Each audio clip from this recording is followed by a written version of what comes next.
Urban FM 104.5. Urban FM 104.5. Ça se passe sur les 104.5 Urban FM. On est avec Jean-Paul. Jean-Paul, bonjour. Bonjour, la fraîche. Tu as une belle tenue. J'ai cru que c'était la chemise du PDG. Non. C'est la chemise de la CNSS. Voilà. Tu as un problème à porter la chemise du PDG? Je ne suis pas membre du Parti démocratique. Dis-nous ça calmement. Voilà. Non, je le dis pas en toute simplicité. D'accord, ok. Voilà. Merci Jean-Paul d'être avec nous ce matin sur les 104.5. On parle d'actualité internationale. On va dans quel pays aujourd'hui? Au Venezuela, en Amérique là-bas? latine. Le dimanche prochain, il y aura des élections locales. On va élire les conseils municipaux, les maires et les gouverneurs des États parce que le Venezuela est un État fédéral. Ce qui est intéressant dans ces élections, il faut retenir deux choses. La première chose, c'est le fait que on va assister au retour de l'opposition à ce scrutin-là, parce qu'il faut savoir que depuis 3 ans, l'opposition avait brillé par son absence dans tous les différents scrutins qui avaient été organisés. Ils avaient fait le boycott ou bien? Ils avaient fait le boycott carrément. Et en 2018, pour l'élection présidentielle qui avait vu la réélection de Nicolas Maduro, l'opposition n'avait pas participé.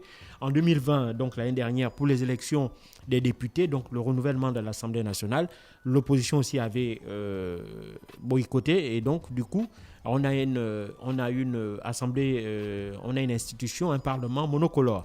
Et donc, ils se sont rendus compte finalement que d'un côté, c'est une politique qui ne paye pas, d'une part. Et donc, la coalition de l'opposition qui s'est rassemblée autour de ce qu'on appelle la table unie de l'opposition.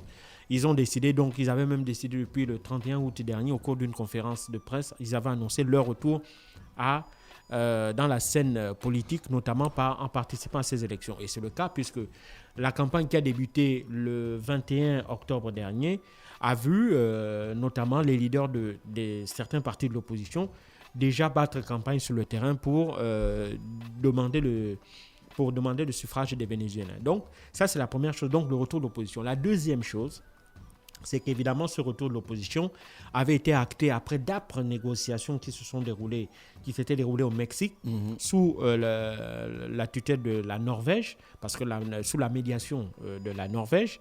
Et donc, l'opposition, enfin le pouvoir de Nicolas Maduro avait dû se résoudre à négocier avec l'opposition parce que c'était la condition que la communauté internationale a imposée pour lever d'éventuelles sanctions économiques qui pèsent sur l'économie vénézuélienne. Alors, le Venezuela, qui est un pays aux potentialités minières énormes, parce qu'il faut savoir, par exemple, que le Venezuela est le deuxième pays après l'Arabie Saoudite qui a les plus grandes réserves de pétrole au monde, à peu près 235 milliards de barils de pétrole. Le Venezuela est parmi les 10 plus gros producteurs de pétrole au monde. Mais le Venezuela est parmi les pays les plus pauvres de l'Amérique latine. Parce que, évidemment, il y a un gros problème de répartition de richesses. Il y a il y a la corruption. Et puis, il faut aussi reconnaître que l'embargo imposé par les États-Unis a un effet catastrophique sur la population parce que le pays manque de tout. C'est un pays dans lequel on importe la plupart des biens de consommation courante. La seule chose qu'ils exportent, c'est le pétrole. Malheureusement, plein de pays sont comme ça. Et donc, c'est le pétrole qu'ils exportent principalement et ils ont besoin de tout ce qu'ils importent, ce sont les produits du quotidien. Or, une grande partie de ces produits-là passaient par les États-Unis. Et donc, le fait que les Américains aient mis leur embargo, ça a énormément compliqué les choses, et d'autant plus que la plupart des transactions que les pays d'Amérique latine font sur les marchés internationaux, ils le font en dollars. Donc, l'embargo américain leur interdit aussi d'utiliser la devise américaine. Et donc, tout ça fait que sur le plan social, on a eu une dégradation énorme de la situation, que ce soit sur le plan économique et social. Les Vénézuéliens ont vu leur devise plusieurs fois dévaluée. Ils ont vu, ils sont au quotidien victimes de pénuries. Pénurie qui va même jusqu'à l'approvisionnement en carburant. On se rappelle l'année dernière des coupures gigantesques qu'on avait dû faire, des délestages gigantesques parce que les centrales électriques qui fonctionnent essentiellement au gaz n'avaient plus la capacité de pouvoir répondre aux besoins énormes des populations vénézuéliennes. Donc, pour essayer de contourner toutes ces difficultés-là, ils se sont d'abord un peu appuyés sur la Russie, mais ils ont rapidement aussi compris que le soutien de la Russie est aussi très limité. Et donc, ils ont dû se résoudre à renouer le dialogue avec l'opposition. Et donc, ce sont ces négociations-là qui sont déroulées au Mexique et qui ont vu, qui ont permis d'obtenir un accord entre le pouvoir et l'opposition vénézuélienne. Et l'une des conditions, la plupart des conditions ayant été respectées aux yeux d'une partie de l'opposition, il faut dire une partie de l'opposition vénézuélienne, et elle a donc estimé qu'il y avait donc une bonne raison de participer, une bonne raison, c'est la négociation, même si ils estiment que sur un point de vue de logistique, sur un plan de vue de l'organisation et autres, ils estiment que toutes les conditions ne sont pas réunies pour mettre en place une élection qui soit équitable et impartiale. Mais néanmoins, ils tirent aussi les conséquences du boycott de 2018 et 2020 et veulent quand même y participer parce qu'ils estiment que même si le scrutin, ils n'ont pas la garantie de l'organisation d'un scrutin qui soit libre, équitable et transparent. Néanmoins, ils estiment qu'ils ont quand même une chance de pouvoir changer les choses et donc de participer à cette élection-là pour justement accéder à des postes, notamment des postes de gouverneur ou des postes de maire, pour évidemment faire changer les choses. Donc c'est un peu ça la position de certains membres de l'opposition, comme je l'ai dit, qui ont déjà commencé à battre campagne.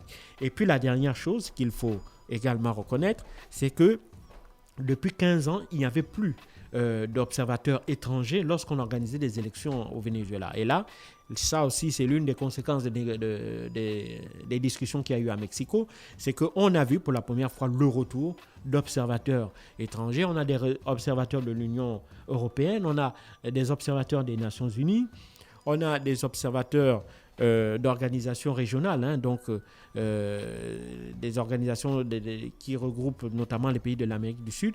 Donc, tous ces observateurs-là sont venus pour regarder la bonne marche du scrutin, même si, évidemment, ils n'auront pas le droit de s'initier ou d'intervenir dans le processus en lui-même. Ils sont là pour essayer d'apporter une caution à ces élections. Et ça, évidemment, n'est pas le point de vue, c'est très mal perçu par l'autre frange de l'opposition qui a décidé de ne pas participer à cette élection parce qu'ils estiment que le fait que ces observateurs étrangers-là viennent au Venezuela dans ce contexte-là, politique, économique, social extrêmement difficile et dans un contexte où les élections, selon eux, ne seront ni libres, ni équitables, ni transparentes, pour eux, il n'y a donc pas de raison que ces experts internationaux aient fait le déplacement de Caracas pour observer l'organisation de ce scrutin-là. Mais pour l'Union européenne, il s'agissait d'abord de reprendre pied au Venezuela parce que c'est un pays qu'ils ont quitté il y a une quinzaine d'années et donc de renouer des liens aussi bien avec des élus locaux qu'avec des organisations non gouvernementales qui sont sur place pour évidemment voir dans quelle mesure est-ce qu'ils pourraient se réimplanter et renouer des liens avec le Venezuela. Donc ça, c'est la première chose. Et puis la deuxième chose, c'est que les experts observateurs ont annoncé que le gouvernement vénézuélien leur avait apporté des garanties d'un appui total, notamment sur le plan logistique, parce qu'il faut savoir que le Venezuela est un pays qui est dans une grave crise économique et sociale, donc c'est un pays où il manque de tout. Et donc, ils ont dû se résoudre à venir avec le maximum de choses dont ils pourraient avoir besoin. Là, c'est surtout sur le plan logistique, parce que évidemment, les produits manquent au Venezuela, jusqu'au carburant, des produits alimentaires jusqu'au carburant, les véhicules, des pièces détachées, etc. Donc, ils ont dû se résoudre, ces groupes d'experts observateurs-là, à venir avec un maximum de matériel pour pouvoir être déployés sur l'ensemble du pays. Mais il faut savoir également que sur les 25 États que compte le Venezuela, ils ne pourront déployer des observateurs que sur 24 parce que l'État d'Amazonie, lui, reste encore fermé pour des raisons de sécurité. Et donc, c'est aussi le contexte qui est très difficile parce que se déployer dans le Venezuela alors qu'on a la pandémie de la Covid-19, On a le contexte sécuritaire qui n'est pas particulièrement bon, notamment à l'intérieur du pays, parce qu'il faut savoir que la paupérisation de la population a entraîné une recrudescence de la criminalité. Donc il y a aussi ce fait-là dont il faille tenir compte, mais évidemment cela ne semble pas avoir rebuté ces observateurs qui ont donc décidé essayer de faire le tour du pays pour essayer de voir comment ces élections-là vont se dérouler. Alors, de manière, grosso modo, il est peu probable que ces élections-là puissent changer quelque chose dans le sens où le parti au pouvoir, donc le parti de Nicolás Maduro, le parti bolivarien, va certainement être le grand vainqueur de cette élection. Mais il est clair que l'on va voir quand même dans certaines villes, on va assister à une percée de l'opposition, voire dans certains États où on va voir l'opposition occuper des postes de gouverneur. C'est au moins ce que l'on attend de ces élections-là pour redonner une image de plus ou moins de retour à la démocratie au Venezuela.